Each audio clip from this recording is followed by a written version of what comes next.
Merci de savoir que tu es là, Seigneur. Tu connais combien nous sommes si faibles, nous qui sommes faits d'argile. Mais tu as jugé que dans cette argile puisse habiter un trésor. Tu es le trésor par excellence qui habite dans cette argile que nous sommes. Nous sommes faits de terre, mais toi le trésor, tu habites en nous. Nous te bénissons, Seigneur. Merci pour ce dimanche de Pentecôte. Merci pour l'esprit de Pentecôte. Merci de nous parler aussi ce matin, de nous communiquer ta pensée, de rendre ton serviteur capable de libérer cette pensée comme il se doit. Nous ne savons pas toujours comment parler au cœur de ton peuple, tu le sais. Et nous comptons sur toi. Il ne suffit pas d'exposer, il ne suffit pas de libérer notre Dieu, un discours. C'est pourquoi Paul pouvait dire, ma prédication ne se repose pas sur les discours persuasifs de la sagesse, mais elle se repose sur la démonstration de l'esprit et de la puissance de Dieu. Nous prions qu'il en soit ainsi ce matin. Oui, j'ai besoin de toi seul. Parle à nos cœurs, fais-nous du bien au nom de Jésus, nous prions.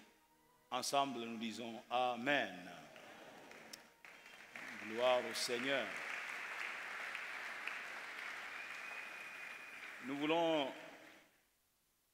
Je nous propose, voudrais-je dire, 3 textes. Nous saluons le retour au milieu de nous de Papa José Matondo, que je vois là. Il était en déplacement, il est en de passage pour retourner à son lieu de travail à Lubumbashi. Nous bénissons donc le Seigneur pour sa présence, mais nous bénissons aussi le Seigneur pour la présence de Papa Albert Mukendi.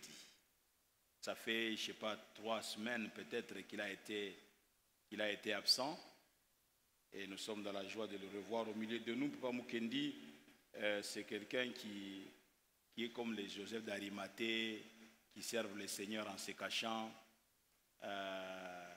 Depuis plusieurs années, quand Dieu lui donne un peu de moyens, il mobilise des serviteurs de Dieu. Ils vont dans les confins de la République, dans des villages, avec des serviteurs de Dieu pour aller prêcher la parole de Dieu. Et il le fait depuis qu'il est ici à l'église, je connais, il fait cette activité.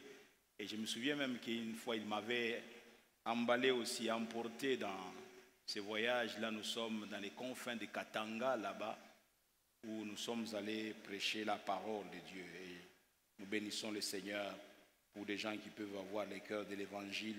Ils mettent l'argent de côté, ils mobilisent des serviteurs de Dieu qui prêchent la parole. Et nous nous réjouissons pour cela.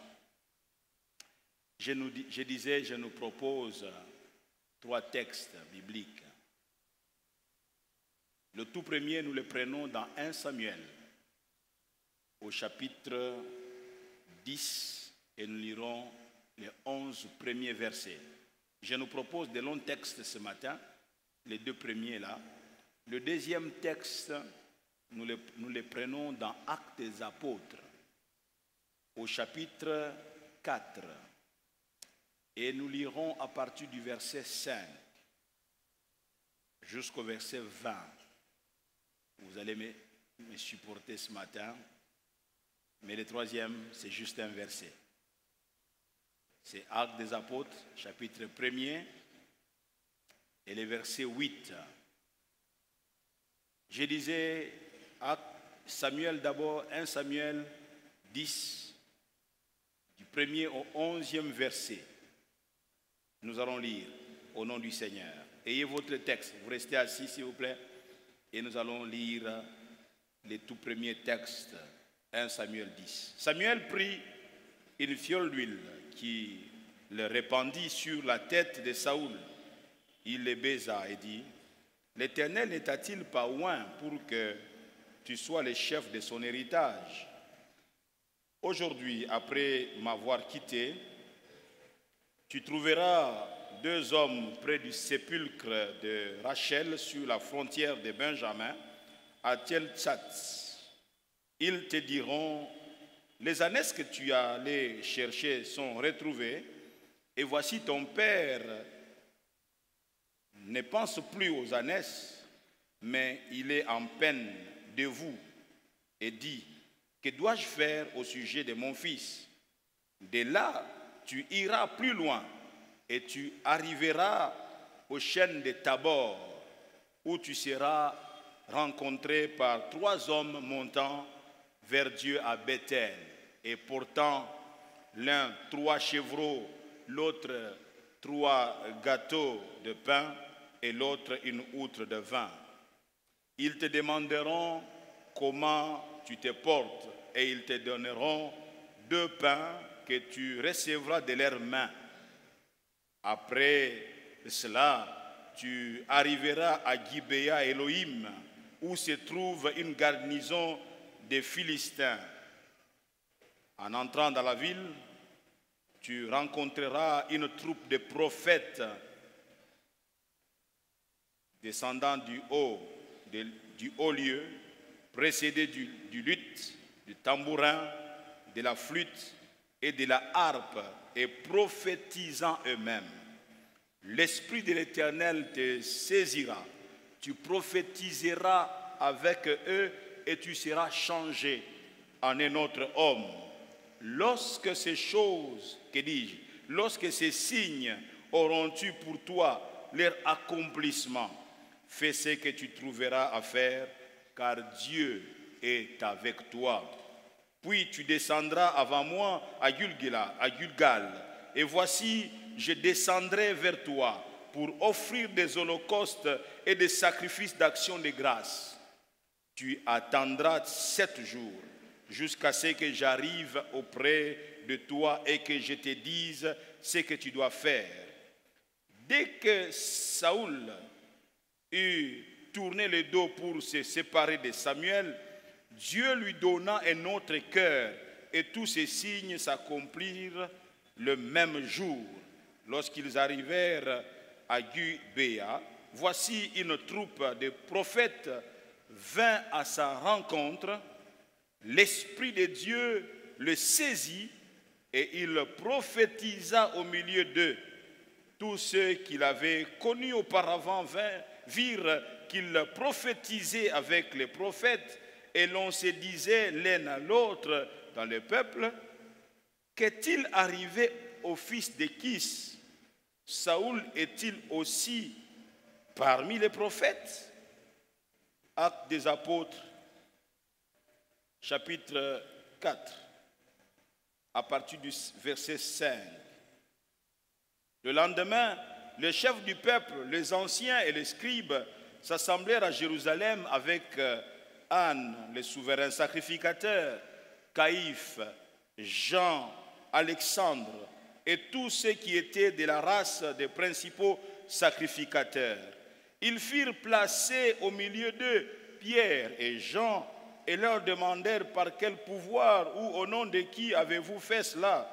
Alors Pierre, rempli du Saint-Esprit, leur dit, chef du peuple et ancien d'Israël, puisque nous sommes interrogés aujourd'hui sur un bienfait accordé à un homme malade, afin que nous disions comment il a été guéri, sachez-le tous, et que tout le peuple d'Israël le sache, c'est par le nom de Jésus-Christ de Nazareth que vous avez crucifié et que Dieu a ressuscité des morts. C'est par lui que cet homme se présente en pleine santé devant vous. Jésus est la pierre rejetée par vous qui bâtissez et qui est devenue la principale des langues. Il n'y a de salut en aucun autre, car il n'y a sous le ciel aucun autre nom qui ait été donné parmi les hommes par lesquels nous devions être sauvés.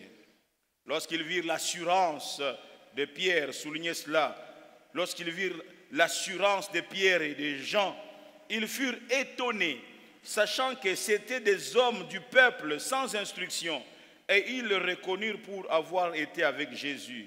Mais comme ils voyaient là, près d'eux, l'homme qui avait été guéri, ils n'avaient rien à répliquer. Ils leur ordonnèrent de sortir du Sanhédrin, et ils délibérèrent entre eux, disant, « Que ferons-nous à ces hommes? Car il est manifeste pour tous les habitants de Jérusalem qu'un miracle signalé a été accompli par eux, et nous ne pouvons pas les nier. Mais afin que la chose ne se répande pas davantage parmi les peuples, défendons-leur avec menace de parler désormais à qui que ce soit en ce nom-là. » Et les ayant appelés, ils leur défendirent absolument de parler et d'enseigner au nom de Jésus. Pierre et Jean leur répondirent, « Jugez s'il est juste devant Dieu de vous obéir plutôt qu'à Dieu, car nous ne pouvons pas ne pas parler de ce que nous avons vu et entendu. » Quelqu'un dit Amen. Le dernier passage, c'est un verset dans Actes des Apôtres, chapitre 1er, verset 8. Il est écrit, « Mais vous recevrez une puissance, le Saint-Esprit survenant sur vous, et vous serez mes témoins à Jérusalem, dans toute la Judée, dans la Samarie et jusqu'aux extrémités de la terre. » Quelqu'un dit Amen. Et nous acclamons la parole du Seigneur. Que Dieu soit béni. Alléluia. Bien-aimés dans le Seigneur, si nous voulons avoir un thème à mon intervention ce matin, je l'intitule de la manière suivante, « Transformé par le Saint-Esprit ». Transformé par le Saint-Esprit. Nous venons de lire 3 textes, l'un dans l'Ancien Testament, 2 dans le Nouveau Testament. Et le tout premier texte que nous lisons nous parle de l'histoire de Saül. Saül qui a été oint au roi sur Israël. Et c'est Samuel qui a reçu mandat d'aller oindre Saül, roi, sur Israël. Le tout premier verset que nous avons lu nous a dit ceci, Samuel a pris une fiole d'huile, il l'a répandue sur la tête de Saül en le baisant et dit, « L'Éternel ne t'a-t-il pas oint pour que tu sois le chef de son héritage? » Alléluia. Le tout premier point que j'aborde ce matin, c'est celui-ci, de l'ordinaire à l'extraordinaire. Saül, de l'ordinaire à l'extraordinaire. Dans ce passage, comme je le disais, de 1 Samuel, chapitre 10, il est donc question de l'onction royale accordée à Saül, le fils de Kis.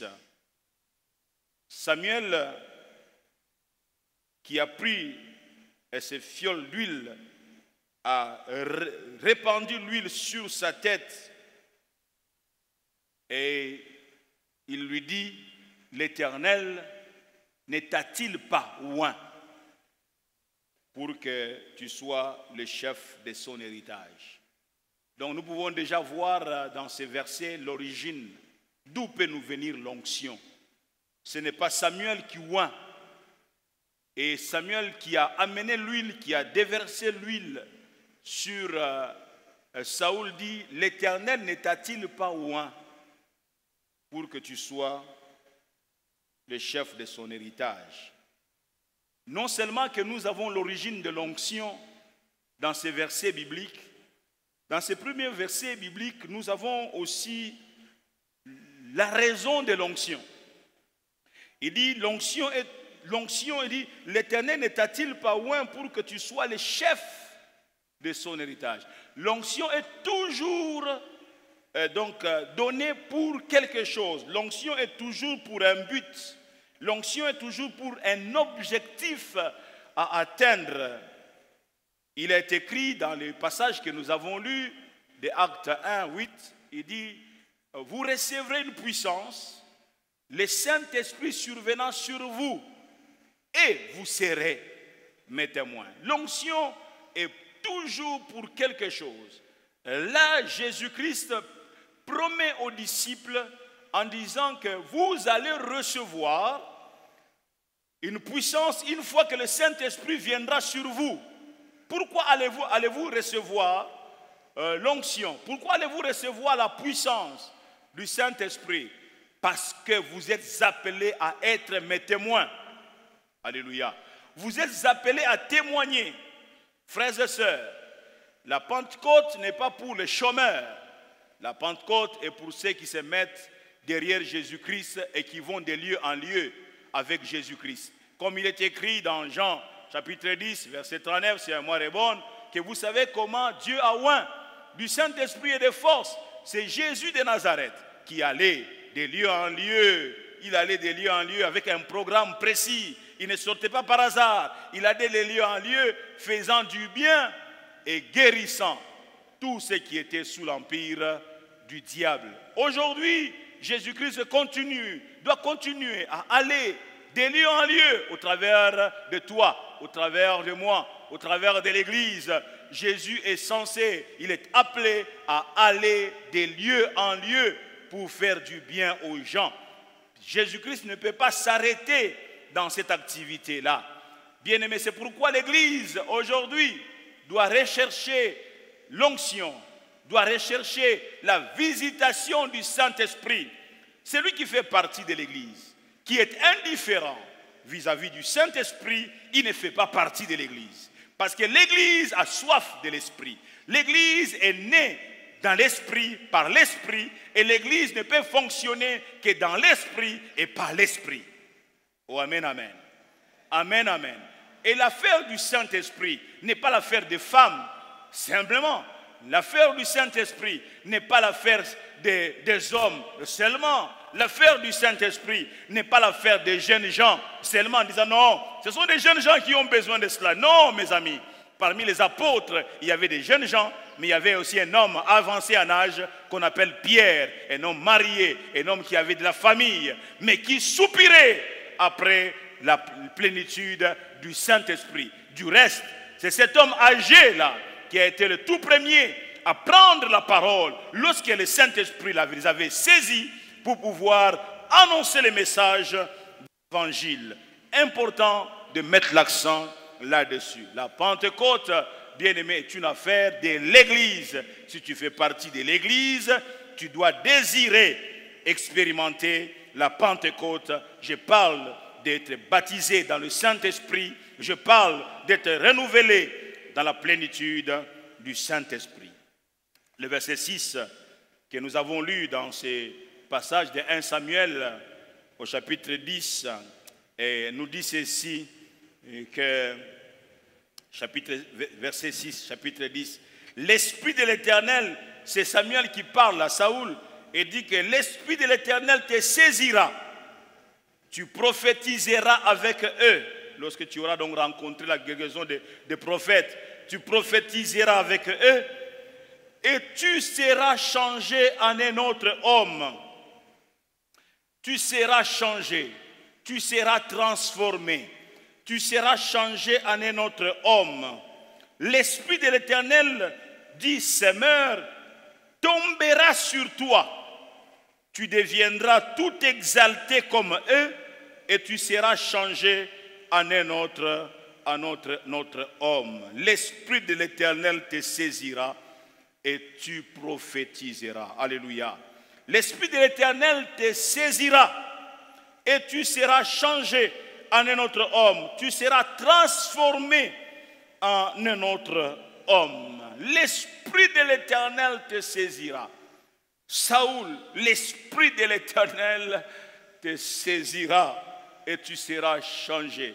L'Esprit de l'Éternel te saisira et te donnera des aptitudes que tu n'avais pas auparavant. L'Esprit de l'Éternel te saisira et te donnera une capacité que tu n'avais pas auparavant. L'Esprit de l'Éternel te saisira. Ceci veut dire que Saoul recevra les dispositions nécessaires à l'exercice de la royauté. Il n'avait pas ces dispositions, mais il va le recevoir lorsqu'il sera saisi par le Saint-Esprit. Saoul lui-même sait que c'est un homme incapable. Lorsqu'il est reçu par Samuel, le chapitre d'avant, je parle du chapitre 9, et que Samuel va commencer à parler à son sujet, déjà à partir du verset 19, il est écrit, Samuel répondit à Saoul, c'est moi qui suis le voyant, monte devant moi au haut lieu et vous mangerez aujourd'hui avec moi. Je te laisserai partir demain et je te dirai tout ce qui se passe dans ton cœur. Ne t'inquiète pas des ânesses que tu as perdues il y a 3 jours. Verset 21, Saoul, non, je continue, c'est même verset 20. Ne t'inquiète pas des ânesses que tu as perdues il y a 3 jours, car elles sont retrouvées. Et pour qui est réservé tout ce qu'il y a de précieux en Israël? N'est-ce pas pour toi et pour toute la maison de ton père? Écoutez la réaction de Saoul, verset 21. Saoul répondit, ne suis-je pas benjamite, de l'une des plus petites tribus d'Israël, et ma famille n'est-elle pas la moindre de toutes les familles de la tribu de Benjamin? Pourquoi donc me parles-tu de la sorte? Pourquoi me parles-tu de la sorte? Je ne mérite pas. Ces discours-là ne peuvent pas être tenus à mon égard. Moi, je viens d'une famille malheureuse, je viens d'une famille pauvre. Nous ne sommes pas parmi les considérés du royaume, non. Nous ne sommes pas parmi les considérés du pays. Nous sommes le plus petit, nous ne pouvons absolument rien faire. Nous sommes incapables. Et vous savez, même plus tard, lorsqu'on les cherche maintenant pour qu'ils soient vraiment donc mis dans ses responsabilités, Saoul va prendre la poudre d'escampette, il va fuir, il va aller se cacher. On commence à chercher le choisi de Dieu, on commence à le chercher. Pourquoi? Il se sent incapable. Bien-aimé, sans le Saint-Esprit, nous sommes pareils à tous. Sans le Saint-Esprit, nous sommes incapables de quoi que ce soit. Vous savez, il n'est pas facile d'être l'instrument entre les mains de Dieu. Même ce matin, j'aurais voulu fuir la chair ce matin. Mon épouse me dit, ah bon, ça t'arrive toi aussi? Nous étions au bureau, j'étais tout le temps en train de râler. J'étais en train de faire voir, au fait, sans que je ne me comprenne, que je ne voulais pas aller à la chair. Quelqu'un dira, pasteur, tu mens. Toutes ces années, oui, toutes ces années, je réalise combien je suis incapable de me tenir devant le peuple et prétendre, je dis bien prétendre, parler de la part du Seigneur. Et je crie à lui, semaine après semaine, viens m'aider, viens m'assister, Seigneur. La charge est au-dessus de moi, le fardeau est grand. Je n'ai pas les épaules assez lourdes pour pouvoir porter cette responsabilité. J'ai besoin de toi. Des fois, je tremble et je me moque des jeunes gens qui s'apprécient, qui s'estiment être capables de prêcher la parole, capables de se tenir devant les gens. Je me souviens lorsque Dieu m'appelait, j'ai fouillé, j'ai évité. Et je disais, non, il ne m'a pas appelé. J'ai pris des mois, j'ai pris des années pour comprendre et pour prendre cette décision. Combien je réalise que j'ai besoin de Dieu. J'ai besoin de son esprit. Je dis, Seigneur, les choses ne marchent pas comme elles devraient marcher. Seigneur, le fautif, c'est moi. Je suis incapable de faire quoi que ce soit. Et je crie à Dieu. Je crie à Dieu. Je crie à Dieu et je dis, j'ai besoin de ton esprit. Paul, que dis-je, David, ne disait-il pas, ne me prive pas ton esprit. Ne me prive pas de ton esprit. Il pleurait. parler à Dieu. La Pentecôte est venue pour des faibles, pour des incapables, pour des impuissants. C'est pour cela que la Pentecôte est venue. Et j'ai besoin de la Pentecôte, j'ai besoin de l'esprit de Pentecôte. Il m'arrive, je dois vous assurer, je vous avoue, il m'arrive de me dire, est-ce que mon temps n'est pas arrivé de quitter la chair pour toujours? Et j'ai encore quelque chose à donner? Suis-je encore capable? Je vous dis sincèrement ce qui se passe dans mon cœur. Je vois combien, les années qui passent, je me sens incapable. Et j'ai besoin de l'Esprit de Dieu. J'ai besoin de l'Esprit de Dieu. Je ne sais pas qu'est-ce qu'il en est pour toi, mais moi j'ai besoin d'être secouru encore. J'ai besoin de l'Esprit de Dieu. Je ne sais rien faire sans l'Esprit de Dieu. Tom a raison de chanter en disant, sans l'onction, sans l'Esprit de Dieu, nous sommes pareils à tous, incapables, nous échouons comme tout le monde, nous nous perdons comme tout le monde, sans le Saint-Esprit de Dieu. Oh Jésus, nous avons besoin de ton Esprit. Ouais, Saoul n'était pas capable. Il n'avait pas de dispositions nécessaires à l'exercice de la royauté. En effet, Saoul était assez timoré, vraiment timide. Excusez-moi. Il était timoré, timide, manquant donc d'aptitude à exercer cette fonction. Je vous ai fait part de combien, quand on commence à le chercher, vous pouvez aller prendre ça dans le même chapitre 10, versets 20 à 22. Il va fuir, il va se cacher. On commence à chercher Saoul. Je suis sûr que, je m'imagine qu'il avait peur. Il se disait, oh, c'est pas possible. Il a réalisé encore ce qu'il était en train de dire à Samuel. Qui suis-je? Quelle est ma famille?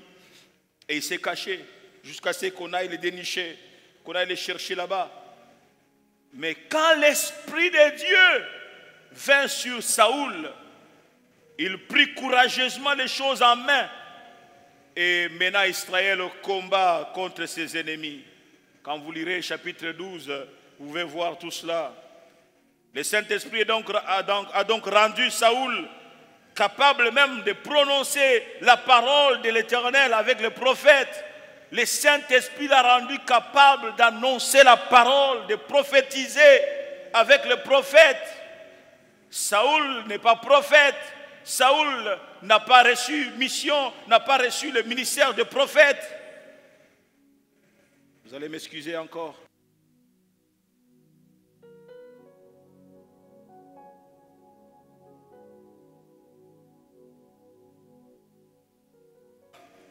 Il n'a pas reçu le ministère de prophète, mais Saoul se met à prophétiser, rempli de la puissance du Saint-Esprit.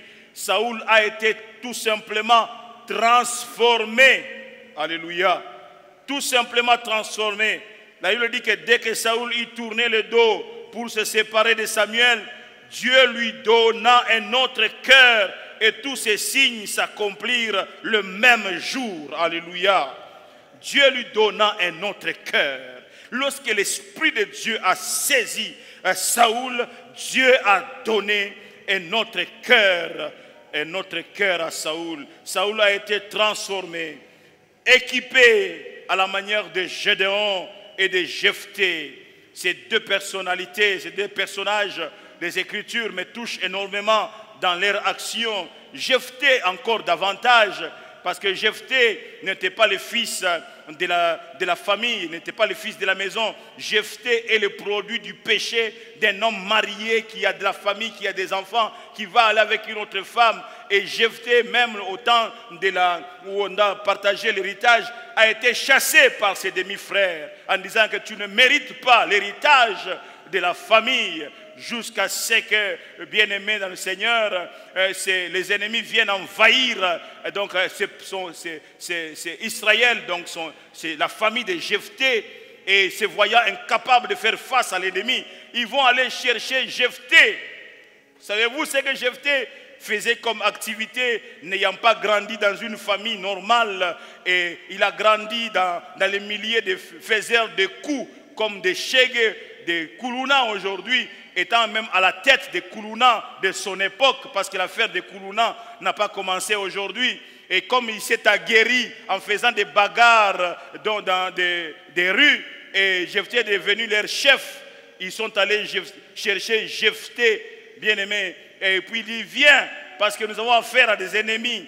La Bible dit que Jephthé a été saisi. Juge 11, 29.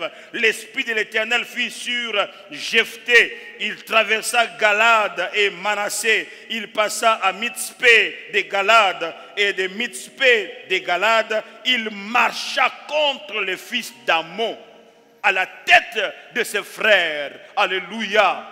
Oh, alléluia. Lorsqu'on l'a appelé, il a dit, si vous m'appelez, alors vous accepterez d'abord que je sois votre chef.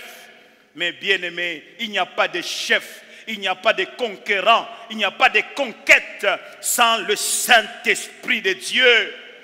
Bien-aimé, il n'y a pas de conquête. On ne peut pas conquérir le monde. On ne peut pas gagner les âmes sans le Saint-Esprit de Dieu. On ne peut pas gagner ceux qui se perdent, ceux qui se meurent dans le péché. Que des jeunes gens aujourd'hui dans l'homosexualité, le lesbianisme, que des jeunes gens aujourd'hui dans l'alcool, la drogue. Bien, mais on ne peut pas gagner cette catégorie de personnes sans que nous ayons l'Esprit de Dieu sur nous, sans que nous ayons la puissance du Saint-Esprit. Voilà la raison de la Pentecôte. Vous recevrez une puissance.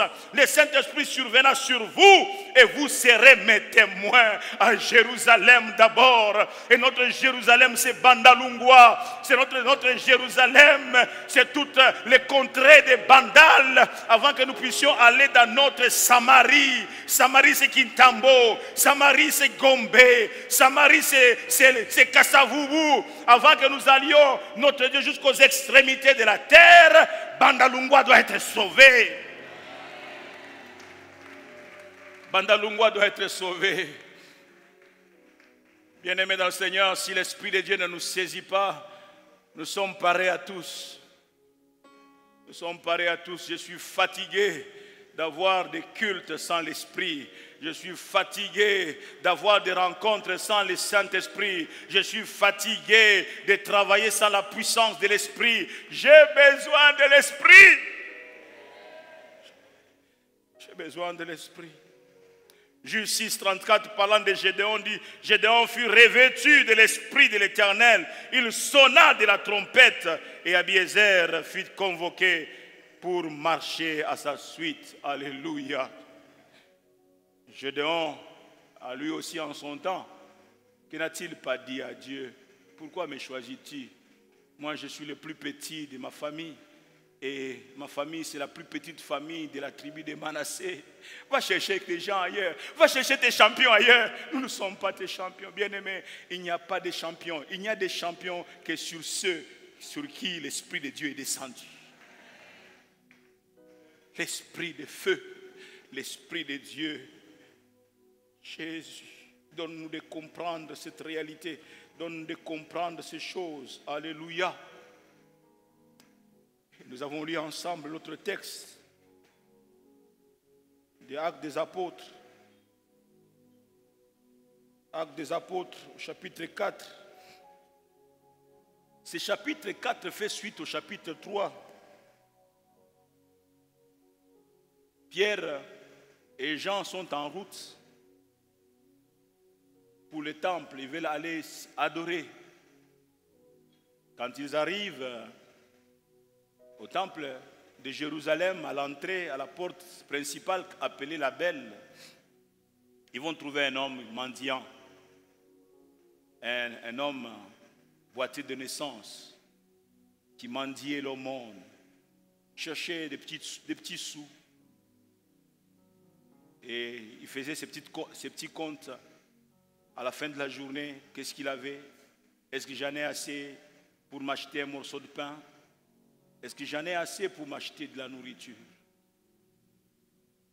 Et ce jour-là, il voit des gaillards en train de venir. Jean, Pierre et Jean. Il va leur tendre la main. En attendant d'eux de recevoir quelque chose. C'est ainsi que Pierre, prenant la parole, va dire, nous n'avons ni or ni argent. Quelle déception pour cet homme. Ni or ni argent. Pourquoi vous venez au temple? De vous manquer même l'offrande. C'est grave. Vous manquez même l'offrande en venant au temple. Vous, des gaillards comme ça. Vous manquez même... Puis si vous dites que vous n'avez ni or ni argent, donc même en entrant là au temple, vous n'avez rien à offrir. Nous n'avons ni argent ni or. Heureusement que Pierre ne s'est pas arrêté là. Et Pierre va dire à cet homme, oui, nous n'avons ni argent ni or, mais c'est que j'ai. Ah, ça devient intéressant. Tiens, vous n'avez ni argent ni or, mais vous avez quoi au fait? Tu venais de me dire, nous n'avons ni argent ni or. Mais comment peux-tu dire que c'est que j'ai? Qu'as-tu? Qu'est-ce que tu as? J'ai autre chose que ce que tu demandes. Au fait, j'ai ce dont tu as réellement besoin. Parce qu'en réalité, ce n'est pas... Tu n'as pas été appelé à mendier. Tu as été appelé à avoir toutes tes aptitudes afin que tu produises de l'argent qui aidera les autres. Qui aidera les autres. Oh, amen, amen. Nous n'avons ni or ni argent, mais ce que j'ai, je te le donne. Alléluia. Au nom de Jésus, lève-toi et marche. Oh, alléluia. Alléluia. Je lisais un livre et j'ai trouvé ces commentaires. Il y avait un ami d'un pape de cette époque-là, il y a plusieurs siècles en arrière. Il est allé visiter son ami pape. Il l'a trouvé dans une très grande salle où on comptait, c'était un dimanche après-midi. On était en train de compter toutes les offrandes qui sont venues de partout. Alors quand on comptait, quand le pape a vu son ami entrer, il le salue en disant, je donne seulement un nom comme ça, ah Gilbert, bonjour. Il disait à distance, regardez avec tout ça, je ne parlerai jamais comme Pierre, que je n'ai ni or ni argent. Son ami lui dit aussi, c'est vrai, tu ne parleras pas comme Pierre, que je n'ai ni or ni argent, mais tu ne pourras jamais aussi parler comme Pierre, que ce que j'ai, je te le donne. Oh, alléluia. Toi, tu as l'argent, mais est-ce que tu as ce que Pierre avait? Bien-aimé, ce que Pierre avait, ce n'est pas l'argent qui le donne. Ce que Pierre avait, ça se donne gratuitement. Ça se reçoit gratuitement.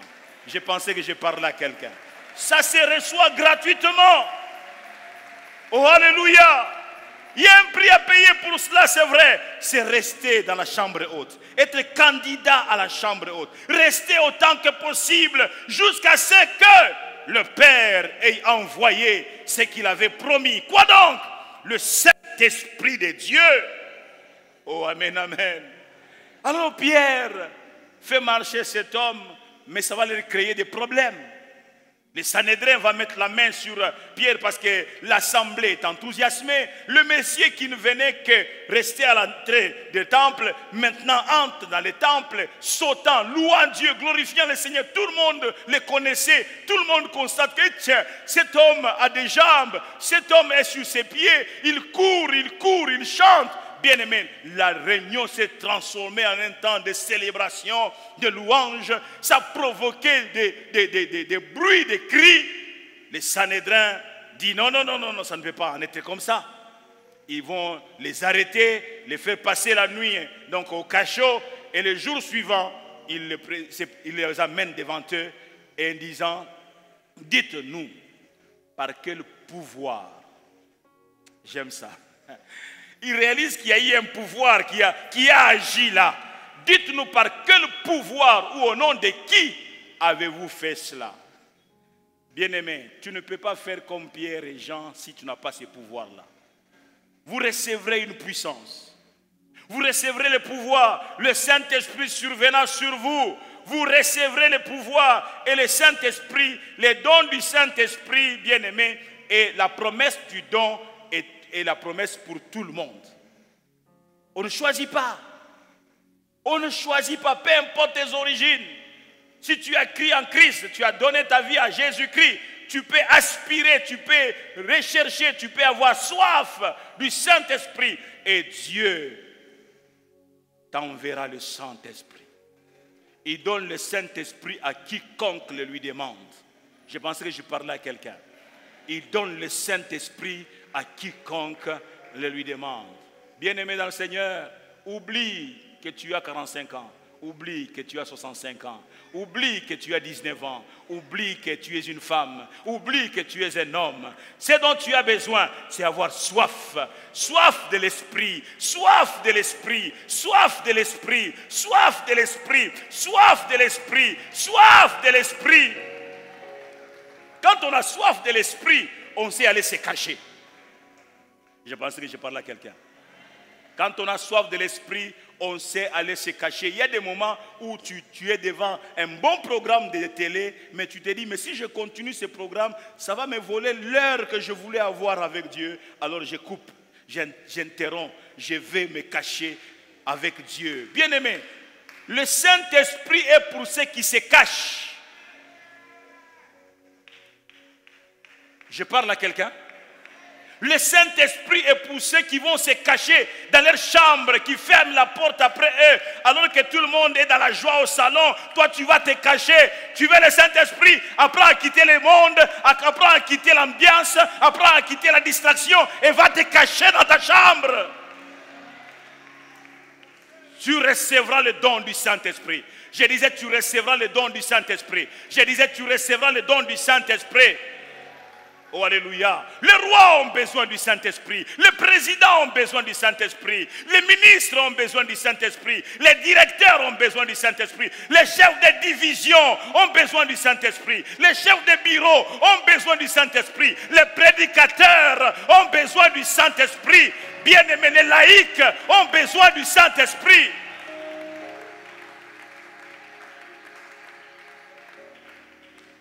Nous avons besoin du Saint-Esprit.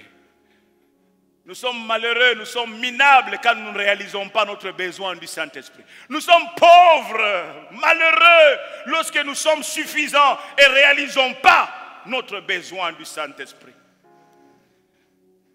Nous sommes perdus. Nos familles sont malades lorsque nous ne réalisons pas notre besoin du Saint-Esprit. Alléluia. Un père de famille avec sa famille, a réuni sa famille et a fait venir un homme qui les a prêché la parole. Actes des Apôtres, chapitre 10. Et pendant que toute sa famille réunie, lui, le père, la femme, les enfants, les amis, les cousins, tous réunis, ce jour-là, le Saint-Esprit est tombé sur eux. Pourquoi venons-nous à l'église? Pourquoi sommes-nous membres de l'église? Bien-aimés, ceux qui sont notre modèle de chrétienté, et ils avaient soif de l'esprit. Quel genre de chrétiens sommes-nous? Quel genre de chrétiens voulons-nous être? Bien-aimés, ceux qui sont les modèles du christianisme, et ils avaient soif de l'esprit. Est-ce que nous sommes chrétiens? Si nous sommes chrétiens, nous devons avoir soif de l'esprit. Papa, maman, enfant, tout le monde, nous devons avoir soif de l'esprit. Savez-vous qu'il y a eu des enfants qui ont été baptisés dans le Saint-Esprit à l'âge de 9 ans, à l'âge de 8 ans, baptisés du Saint-Esprit? La Pentecôte, ce n'est pas une histoire. La Pentecôte, ce n'est pas un souvenir, mes amis. Non. Non. Ce jour-là, dans la chambre haute, l'Esprit est descendu. Avant l'expérience de la Pentecôte, je n'ai même pas abordé vraiment l'histoire de Pierre, on va terminer là.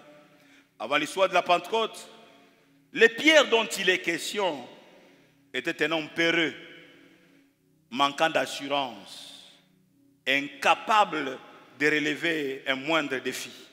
Il renia son maître à 3 reprises. Mais gloire soit rendue à Dieu de ce que Pierre était aussi dans la chambre haute au jour de la Pentecôte. Amen, amen.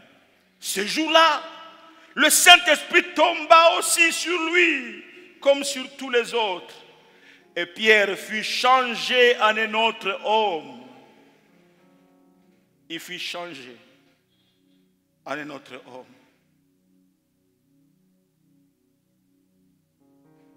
C'est comme ça que lorsqu'on leur pose la question de savoir par quel pouvoir, par quel nom, par qui avez-vous fait cela? Il dit, c'est par le nom de Jésus-Christ de Nazareth que vous avez crucifié, que le Père a ressuscité. Amen, amen. Il les interdit, nous vous interdisons. Et même son conscient disent qu'il y a un miracle qui s'est fait et nous ne pouvons pas le nier. Et eux-mêmes le disent. Mais interdisons-le désormais de parler et d'enseigner en ce nom-là. Et saisis par l'Esprit, Pierre et Jean disent, jugez vous-même devant Dieu s'il faut vous obéir ou bien obéir à Dieu. Nous ne pouvons ne pas parler de ce que nous avons vu et de ce que nous avons entendu. L'Esprit. Le peureux d'hier est doté d'une capacité surnaturelle. Il est rempli de l'Esprit. C'est comme s'il était drogué de l'Esprit. Passez-moi donc l'expression. Saisi par l'Esprit. Pierre ne voit plus l'adversité. Il ne voit plus les dangers. Il sait qu'il peut mal finir. Mais il est saisi par l'Esprit. Il parle avec l'autorité d'en haut. Quand l'Esprit vous saisit, vous commencez à danser comme David. Quand l'Esprit vous saisit, vous commencez à parler comme Pierre. Quand l'Esprit vous commencez à aller là où Jésus allait, vers les hachés, vers les gens en panne, afin d'aller les dépanner quand l'Esprit de Dieu vous saisit. Bien-aimé, l'Esprit de Pentecôte, tu dois le désirer. Ce n'est pas le pasteur Kali qui doit désirer l'Esprit de Pentecôte à ta place. Tu dois désirer l'Esprit de Pentecôte. Que Dieu te bénisse et qu'il bénisse sa parole. Alléluia.